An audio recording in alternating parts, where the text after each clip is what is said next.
Okay, we're back in the old trailer, and today I'm going to read a little bit from an old book I found, which is quite fascinating. This is long before Richard Zenner lectures. I think it was written in 1920. I don't know if you could even find it. It's called The Frontiers of the Afterlife by Edward G. Randall. And fascinating book, just fascinating. Table of contents, for example. The Great Question, the Inner Spirit Body, the Death Change, After Dissolution, Where is the Afterlife, Voices of the Dead, Materiality of the Universe, Light in the Spirit World, Homes in the Afterlife, Spirit Occupations, Child Life Beyond, Earthbound, Helping the Dead, Mission Work, Spirit Influence, Development Through Charity, Fragments, Intellectual Progress, Looking into the Future. It's just a fascinating little book, and it absolutely substantiates everything that that I talked about earlier in some of the earlier segments of the books about the Akasha movement, the recordings, and this was long before any of that. So just more proof as far as I'm concerned, and yet the skeptics will still not believe, in spite of, if they just connect all the threads together, it would be so obvious, but for some reason they won't do it. They just made up their mind, it doesn't exist, there's no life after death, and that's it. I'll read a little bit from a spirit that came through. I left the physical world rich. I had little money, but day by day, during a fairly long life, by some act, I made others happier, and so spiritualized and uplifted my spirit. Such was my only religion. So in other words, he was rich spiritually, not money. When the separation approached, though I had no actual knowledge of what was to come, I had no fear. I had been very sick, very greatly exhausted, and longed for rest. I realized the presence of my family and their grief. There came to my senses harmonious vibrations that sounded afar off, like string and reed instruments, played by master hands. It seemed to approach and then recede and was lost. It soothed and comforted me. Then I realized that others were in the room. I could not see their faces distinctly, and wondered at strangers coming in at such a time. Someone spoke, and rousing up, I saw more clearly and recognized many of my old friends whom I had thought dead. I was not startled or frightened, it was all so natural. They greeted me cordially and asked me to go with them. Without effort other than desire, I arose and joined them and went with them. For the moment forgetting the grief of my family, I seemed to travel without effort. Then I met a great company of men and women with radiant faces, clothed in white and blending colors. Their greeting was one of joyous welcome, and happiness was in everything. It was like meeting old friends that had been gone for a long time. It was simply glorious, and so intense that for a time I gave no thought to the tremendous import of it all. Then I looked about. There was harmony in everything.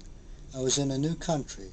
About me I saw a great variety of landscape, most picturesque mountain ranges, valleys, rivers, lakes, forests, and corresponding vegetation, life of all that I had known. Remember I talked about that from the other book and the recordings? It was suggested that I go to a real house where my strength would be restored. I did, and seemed to fall into a deep sleep almost immediately. After a time I awoke, when someone whom I knew and loved said, "Come with me now and view your inheritance." I went, and the glory of it was and is beyond my power of description. I should like the privilege, sometime, to tell the world of the beauty in which I live, and the pleasure I find in the work allotted to me. This plane, and all planes I am told, is governed by law. nature's law, the same as yours, and it is the privilege and duty of everyone to develop the spirit by study and helping others. There is much that I should like to say of my return to my family, but as I am asked only to describe my spirit passage, I will leave that and tell you more concerning the joy of the spirit in some more opportune time. So you see, he had really earned the right. He was a good person to go into a beautiful environment.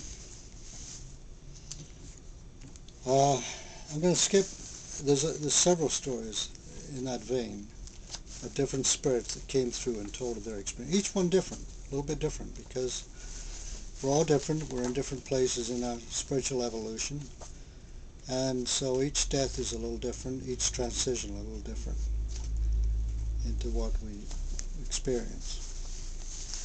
Now, I'm jumping ahead to, let's see, check the time, make sure I'm okay on that. Okay. Homes in the afterlife. This should be interesting. One in the afterlife gave me a description of the spirit home of a great splendid mother, builded by the labor of love and ceaseless charity in her physical life, as well as in the spirit plane in which she now resides. She worked long and earnestly to make women understand the truth, so that they might live nearer to the best in nature. Here's the description as it was given to me. Before me is the interior of a splendid home, the home made by a spirit, created and builded by the thoughts, acts, and works of one who, 32 years ago, lived on the material plane. The room opening before me seems like pure white marble with lofty ceilings. Around the four sides runs a broad balcony supported by columns gracefully turned. From a point beyond the center is a broad stairway curving outwards. At its foot on each side are niches filled with beautiful statuary. Going up the stairs now, I find each step a different color, and homes ready for them, and Mr. Page, all blending as one. On all sides of this upper gallery are windows through which soft rays of light. Opening off the sides are rooms, and as I look, a door opens and a beautiful spirit comes out. She takes on as she enters the old material condition, that she may be recognized. She has reached maturity and has a face of rare gentleness, the beauty of purity. She smiles as we describe her and her home to you. With her is a daughter, just reaching womanhood, one who never lived the earth life, who was prematurely born. These two, drawn by the invisible bond of affection, have builded this home and made it rich with love. Passing down the corridor now, the mother's arm about the daughter, they approach the other end of the building and descend a stairway similar to the first, and go out upon a broad terrace, along walks bordered with flowers, into the garden of happiness. Turning now and looking towards a valley, I see many trees heavy with foliage, and through them I behold the waters of a lake, rich as an emerald in color. About the vaulted room which I have described are many others of like material, filled with all that this mother loves. Books that she used in her work, as seen, pictures created by acts of tenderness, adorn the wall. Musical instruments, unlike those of earth, await her spirit touch. This is a home where girls, just building into womanhood, are taught purity. It is a mother's home, and suggests to you the possibilities of spiritual surroundings. It was not built in a day, but is the result of labor on the earth, and in spheres of progression, where the surroundings are in harmony with spiritual development. The home of a good woman, builded by helping others.